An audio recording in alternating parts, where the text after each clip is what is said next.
আমরা শুরু করব আমাদের 1 মিনিট নীরবতা পালন করে। কার উদ্দেশ্যে সেটা নতুন করে বলার কোনো অপেক্ষা রাখে না। তারপরে আমরা আরো অনেককে হারিয়েছি, সবাই ডাক্তার নন, কিন্তু তাদের সবার উদ্দেশ্যে আমরা একটু স্মরণ করি।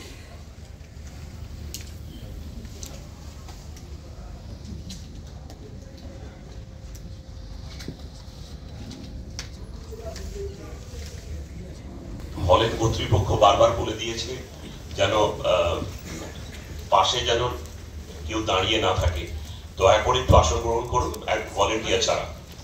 আমি লাহিদাকে ডেকে নেবো। আবার বলছি, আমরা রেজিমেন্টেড নই, আমাদের কোনো ভুল ত্রুটি হলে ক্ষমা করে দেবেন। আমরা অনুষ্ঠানটা সামনে নিয়ে যাচ্ছি। আরেকটা জিনিস বলে দিচ্ছি, এই প্রেক্ষাগৃহটা ভরে গেলে আমাদের পাশেও আরেকটা প্রেক্ষাগৃহ, সেখানে বড় স্ক্রিন লাগানো আছে। না দাঁড়িয়ে থেকে আপনারা নিজের আসনে থেকে পুরো কনভেনশনটা আপনারা দেখতে পারেন। আমরা জানতে পেরেছি যে কিছু কিছু অশালীন শব্দ জনসমক্ষে উচ্চারণ করা যায় না। খুব সম্প্রতি আমরা জানতে পেরেছি যে সেরকমই একটা শব্দ হলো অভয়া। আমাদের বলে দেওয়া হয়েছে এই শব্দটা যেন উচ্চারণ না করা হয়। তা আমরা তাই জন্য রবীন্দ্রনাথ ঠাকুরের এই লাইনটা, এটাই হচ্ছে থিম আজকের, ভয় হতে তব অভয় মাঝে। এটাই আজকের মূল মন্ত্র এবং এটা এই সমাজের এই সময়কার মূল মন্ত্র।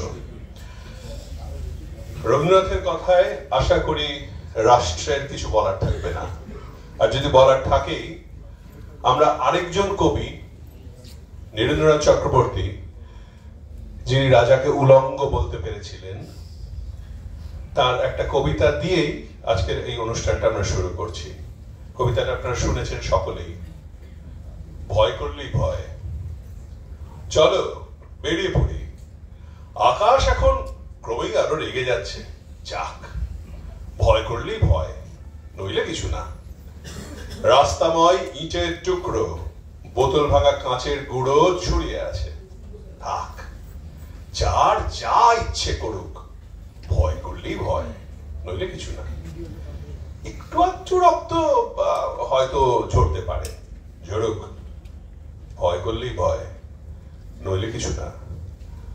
চলো বেরিয়ে পড়ি, দেখো আমরা ঠিক পৌঁছে যাব।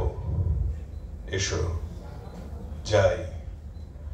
ঘরের মধ্যে হাত পা গুটিয়ে বসে থেকে কে কবে কোনখানে গিয়ে পৌঁছতে পেরেছে? চলো বেরিয়ে পড়ি। জানি রাস্তা এখন ক্রমেই আরো তেতে উঠছে, উঠুক। ঘরই জলে, রাস্তাকে আর চালায়। দেখতে পাচ্ছি ওদের চোখে বিন্দু বিন্দু রক্ত ফুটছে, ফুটুক। কাউকে একবার ঘুরে দাঁড়াতে দেখলেই ওরা পালায়। ওদের মার মুখ ওই ভঙ্গিটা আর কিছু নয়, লোক দেখানো, লোক ঠকানো, ছলা। চলো বেরিয়ে পড়ি, ভয় করলেই ভয়, নইলে দেখো কিচ্ছু না, কাঁচকলা।